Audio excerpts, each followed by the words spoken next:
They're at the steel distributors right now. Trying to see if I can get a hold of somebody to get my metal.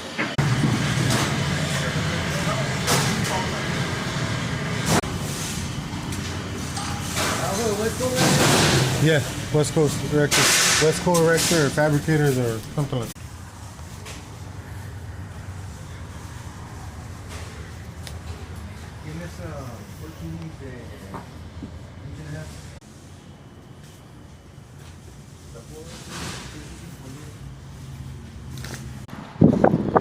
I got my steel all the way from Atlanta, Georgia, but it's here.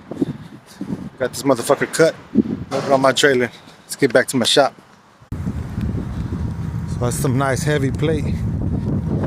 Already got it cut down into some plates. I'll show y'all here in a little bit. 3/4 inch, 10 inch by 20 foot.